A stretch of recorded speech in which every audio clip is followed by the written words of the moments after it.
Go to the next topic of management and contingency planning for medical gas systems, liquid medical oxygen plant, manifold cylinders, including ring main system and isolation.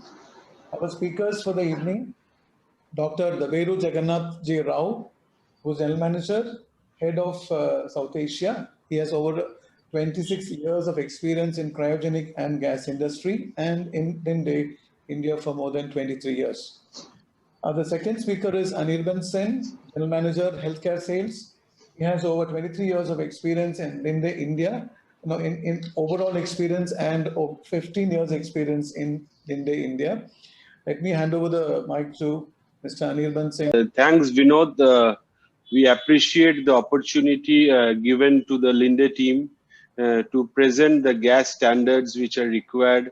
And we have 2020 will be a year we will all remember throughout our life. A lot of learning and a lot of experience we had. And on that, gas was something which was very, very critical, medical oxygen. And that was the way of treatment.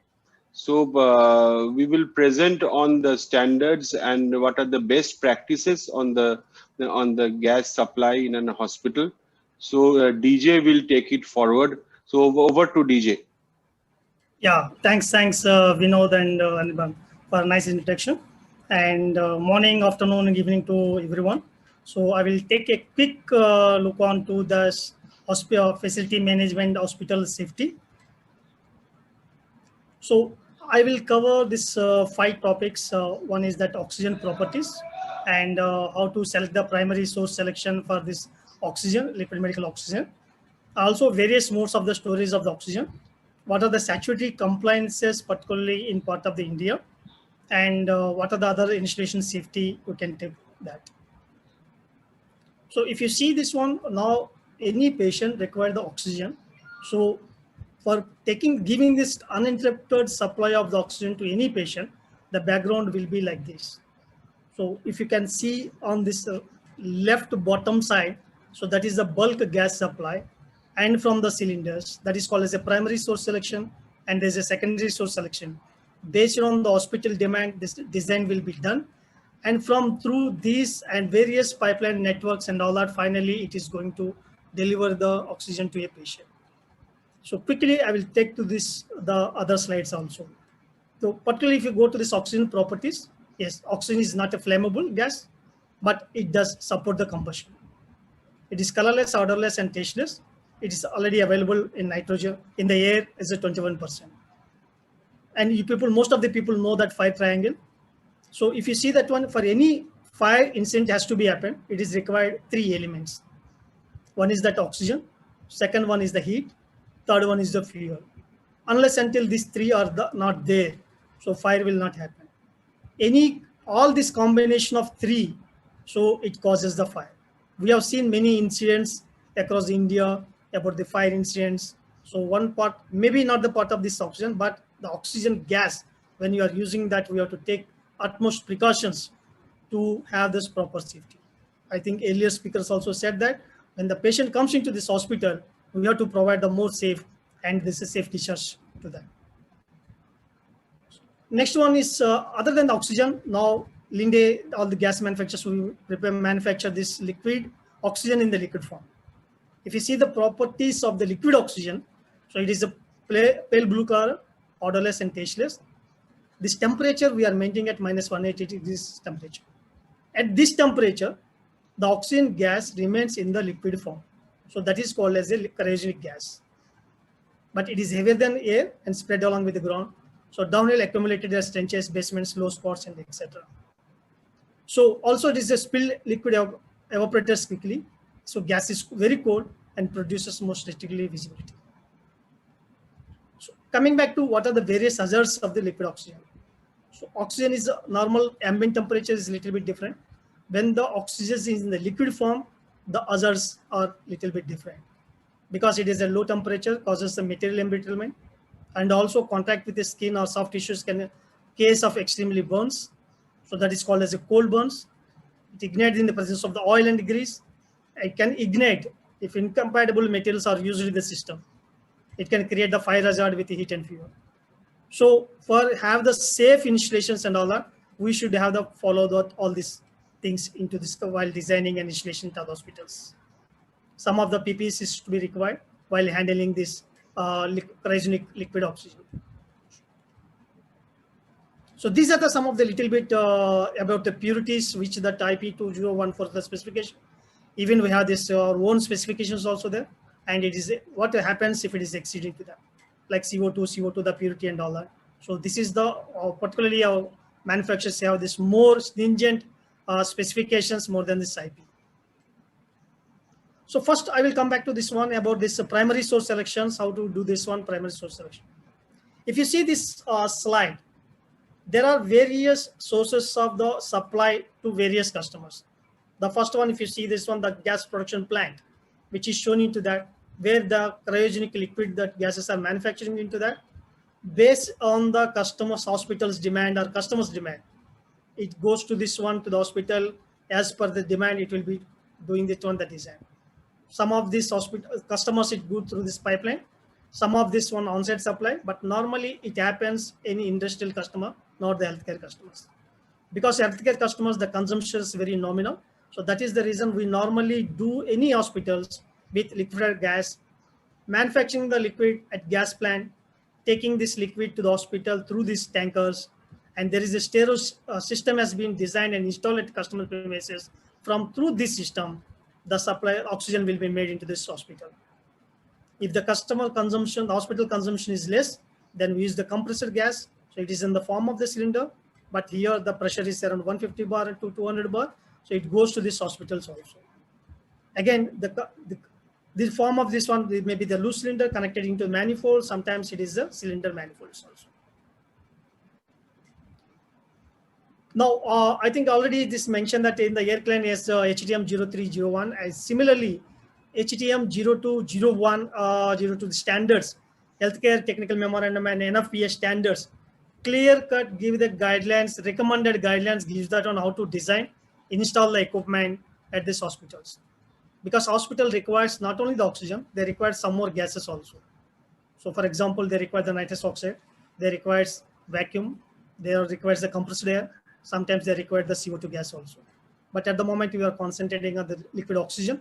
So these are the main, the parts we can consider into that HTM and NFPA standards. As I mentioned that one, the how to design that one, the main part of that one, primary source selection. So once the customer consumption is less, maybe 10 to 12 cylinders per day, so that means around 2,500 cubic millimeter, we can go with the manifold. It's not required to go to directly liquid medical oxygen. But as the consumption of the hospital increases, as the number of bed increases, as the number of OTs increases, the consumption increases, then we can go for this easy handling for like liquid cylinders or mini bulk. These are the 240 liters to 900 liters capacity, which the liquid storage, the oxygen will be stored in the liquid form. If it is more than that, then we can go with this various sizes of the vessel, like 6,000 liters, 10,000 liters, 20,000 liters. All these are vessels which are the cryogenic vessels which will store the oxygen in the liquid form. So this is the design is must required to handle the customers hospitals consumption, because particularly in 2020 we have seen that demand was the surge in this demand, particularly because normally that COVID patients gives that lot of higher flow with the oxygen flow rate. So this is representing this one. So normally if it is a hospital's consumption is 2,000 up to 2,500, you can go with the cylinders. Going this one 2,500 to 6,000, it is we go with the mini bulk or PCC, and more than that we have to go with the cryogenic installations. Not only that vessels, the primary source selections is required, but to give this uninterrupted supply oxygen to the hospitals, so we require the sizing of this vessel is required. So we cannot install the lower size of the vessel and gives that one the supply issues. And also various alarms, which has been mentioned in this HTM or NFPA standards. Other than that, we have to for this dual regulator and safety valves, which required for any maintenance without stopping the supply of the oxygen to this hospital. So we have to require that dual regulators and safety valves. And also we install that normally recommended. These are the all recommended the items in this installation. The telemetry, where the suppliers can monitor. We can monitor from one location across the India what are these consumptions and the liquid taking by these hospitals, how the consumption is happening at various hospitals, so that the smooth supplies can be made to these hospitals. Also mandatory customer refresh training, because the day-to-day it is handling by these customers operators. How it looks like that? So this is the cryogenic insulation what I am talking about. This is a double insulator layer of this vessel. Inside will be the stainless steel and outer will be this carbon steel. In between there will be a insulation which is called as a perlite powder plus vacuum, so that inside the temperature of -186 degrees will be maintained, so that oxygen will be remain in the liquid form, because it is having that one around 780 times of this conversion factor. So it is easy to store higher volume of the oxygen into here instead of handling the oxygen in the cylinder forms. This is how the insulation looks like that. So this cryogenic insulation, which is having that oxygen in the liquid form, which will be passed through this atmosphere vaporizer, converted this oxygen into ambient temperature. After that, with the dual regulator system and all that, it is connecting to hospital's main pipeline system. Why I'm saying that this is a design, using the right equipment is must, because for giving this oxygen to the patient, it's always 24 hours. This is just how it looks like, that installations at this hospital. But once this is the outside the area, because in India, there is some statutory licenses also required, like particularly in the South Asia, Sri Lanka is not required, but Bangladesh, similar to India, there are also statutory licenses are applicable in Bangladesh. As I mentioned that one, what are the key elements I have mentioned? I have mentioned that one, medical dual pressure regulator systems, because if any regulator fails, any safety valve that operates and all that, to do this free maintenance without stopping the oxygen supply. So we recommend a dual pressure control system, so that all the time we can supply the oxygen, even though we take this maintenance. These are the alarm panels, which will give this one 3 type of the major alarms it will give. Content low means the vessel having the low liquid oxygen level, it given to that. The primary oxygen source, that is the liquid oxygen, if it is there, if the pressure comes down, it will give this alarm. And also after the regulating system, that hospital pipeline pressure, if it is falls below this 4.2, also it gives the alarm. So these alarm panels are mandatory and it is required and it is recommended by this various standards, so that the hospital authority come to know if there is an issue immediately, so that they can attend that, resolve that issue.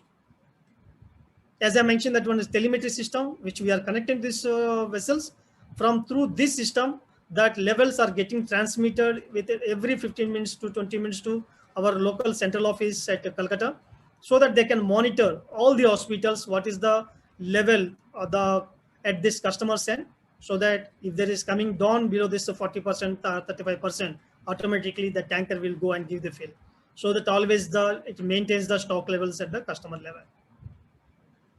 So this is the typical PNAD what I'm showing that. So if you see that one, there's a primary supply. From that one, vaporizing coil, it comes into that dual regulating system. Again, it is going to the hospital. And also sometimes when it becomes the primary supply, always the hospital is recommended to secondary supply, which is the manifold.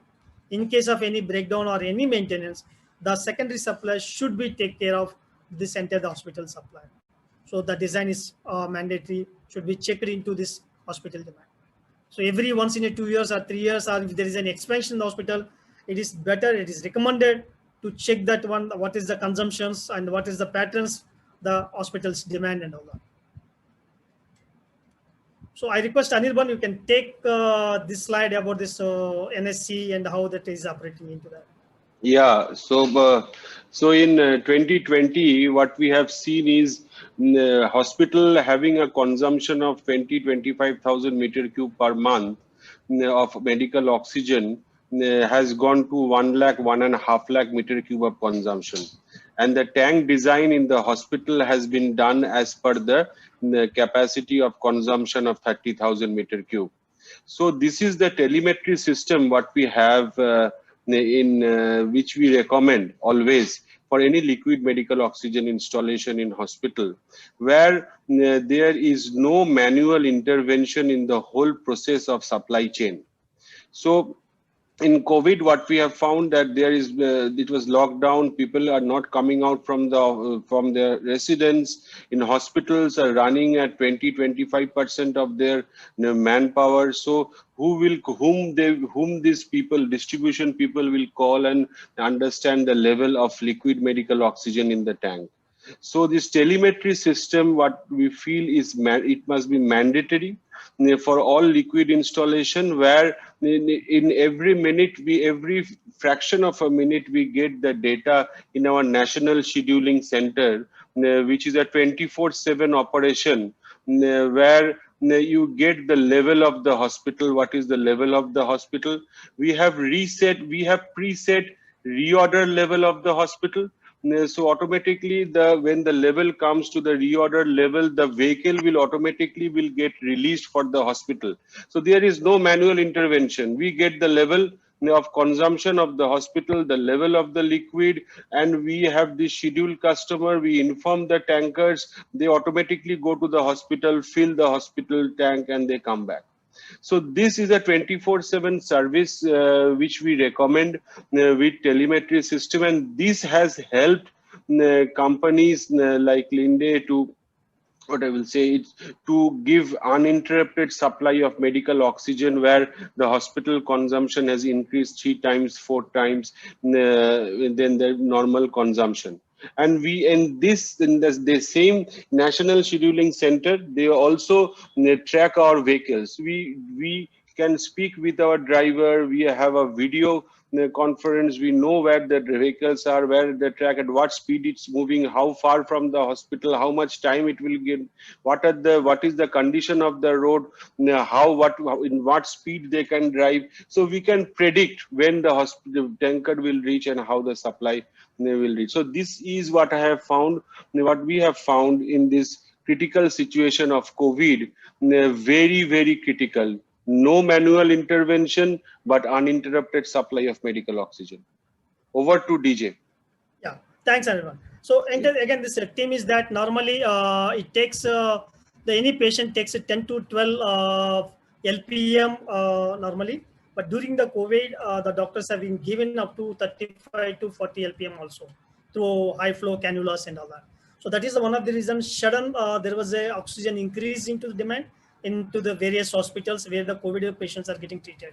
So once, if we don't have these systems, so that is the reason what I'm saying, that if we don't have the system of the telemetry system, having the national scheduling center, online tracking and all that, so it is too difficult to maintain the supplies at customer. Quickly, I think because of the shortage of time, I go into that. Just, so I will interrupt DJ once more. And if a hospital, for example, is having 200 meter cube of consumption per day, and the hospital per hour maybe 100 meter cube per hour consumption, we have the study record, and the hospital consumption goes to 300 or 500 liters per hour consumption. Immediately we get alerts. This national scheduling center will get alerts when it goes more than 35% of the present consumption. So we will get alerts in their TV screens that this hospital consumption has increased by 30 to 35%. So immediately they start to discuss with the hospital why the consumption has, the patient has increased, or there is a leakage in the pipeline, or what is the issue. Operations has increased, you have increased some number of ventilators or HFNC. So these kind of system are foolproof automated system, which is highly recommended for uninterrupted gas supply. DJ, sorry, you can continue. Yeah. Yeah, thanks. Yeah. So not only all these things, but it's required installation backup. The cylinder manifold is also required. Normally, we recommend at least the 24 hours hospital demand should be required. Whatever this 24 hospitals customers demand, such stock of cylinders should be there. And always it has to be connected to the manifold, and it should be kept on online.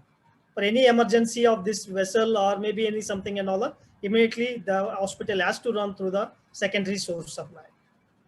How this manifold system is and all looking into that. Even the cylinder manifolds having that various alarms, left bank empty or right bank empty, and the pipeline pressure and everything. So all these alarms, the recommendations and design, everything, it has been mentioned in these standards. As I mentioned that one in India, yes, there is a SMP rules are there, because we cannot install any vessel anywhere and all that. So we have this called as a PESO, Petroleum Explosive Safety Organization. So earlier it is called as a CCE, Chief Control for Explosives. Now it has become the PESO. This they already given that published the explosive rules, and particularly if you see this one, liquid medical oxygen, it comes under SMPV. What is SMPV means? Static and mobile pressure vessels rules. Because we are installing the vessels at customer end as a static. Mobile means from the production unit to the tanker is going into hospital, that is called mobile. And these all are the pressure vessels that is comes under SMPV, the rules. The definitions and everything it has been mentioned. We can give the links once you people contact this manufacturers. Earlier, there was some issue with this capacity. The definition of the cylinder that has been mentioned, it is below 1,000 liters. Can be considered as a cylinder, and such 200 cylinders cannot be required any permission of this PESO license. That was the reason some of the gas manufacturers used to derive that vessels 990 liters. But 2016, the PESO, the government has been revised the rules. Even above the 500 ml is like more than 500 ml. If it is you're storing in the liquid form, cryogenic form, then you require the license. So that is the reason they have given some concessions on the distances which is required. So from 1 KL and below, there is some guideline concession in this one. Above 1 KL, they require around 9 by 15 meters. And also we have some India guidelines. What are the minimum safety distances? Means if there is any electrical panels or something is there, or ducts are there, how it is should be far away from the installation to handle the liquid medical oxygen. So finally, I think maybe another 1 or 2 slides to give this uninterrupted supply. The design adequacy check before the installations. We should be properly design the system, and we should use the proper equipment, the vessels, the cryogenic vessels, vaporizers, regulators, safety valves, everything as per this one. And also we have to follow the safety distances as per the statutory guidelines, as per the local statutory guidelines. And also we follow this better tool India standards, whichever is stringent. As I mentioned, that world-class equipment like vessels and vaporizers and debris products. Key elements, as I mentioned, that one twin regular system, safety valves, alarms, vessel sizing, telemetry system. These are the mandatory, and it should be by doing all these things, we can give this one as an unit supply. Not only, as I mentioned, that National Care Center and tracking system and customer care, handling into all the calls anytime and all that, giving the proper the services to this hospital, so that hospital is rest ensured that one they will get oxygen supply by 24 hours. So if you use all these things, standard equipments, monitoring devices, regular maintenance, it gives 100% patient safety.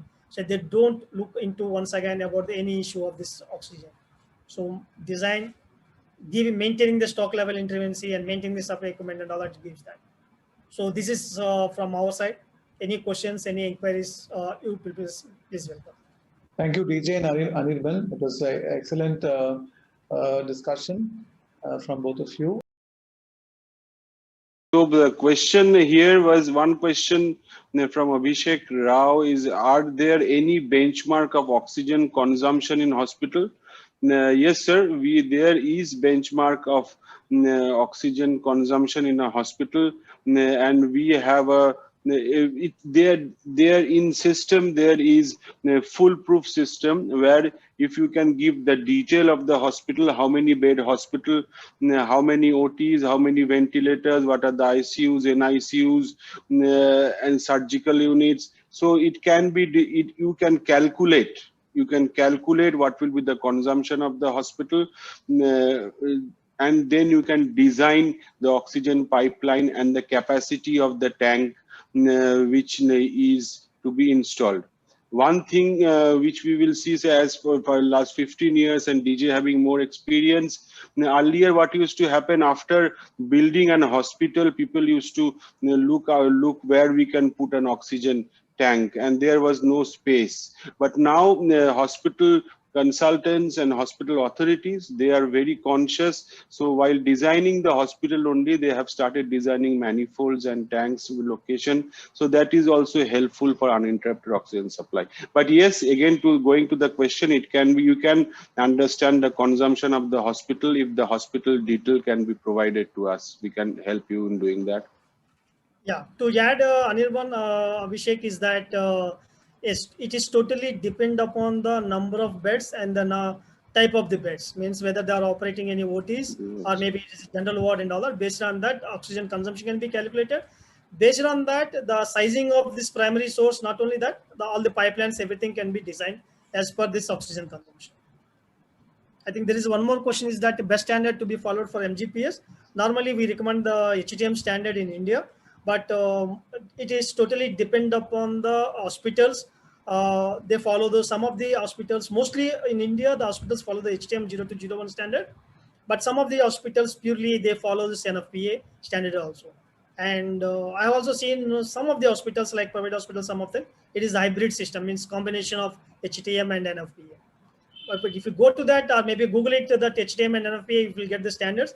It is clearly mentioned how to design, what to the things are required, mandatory. Everything has been mentioned to that standard. On the contingency plan, I would just question one point for the medical gas system. How does a hospital have a contingency plan in very simple words so that the attendees could know about it? Yeah. See, contingency plans means just any hospital, they have this future plans, how that hospital is going to expand and all that. So whatever the present consumption, maybe you can consider the 30 to 40% of that future consumption, and it is always better to design primary or secondary source selection, as well as enter the pipeline system, and also other gases also.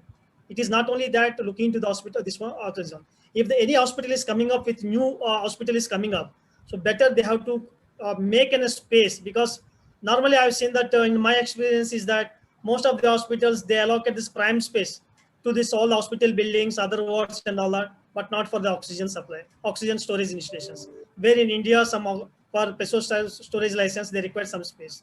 The space is mandatory, and all these things are coming into that, so that it is better to design the right equipment for this hospital, so that they will never face a problem for next 5 to 10 years. Thank you, sir. Thank you so much. Thank you, DG, and thank you, Anirban. It was interesting.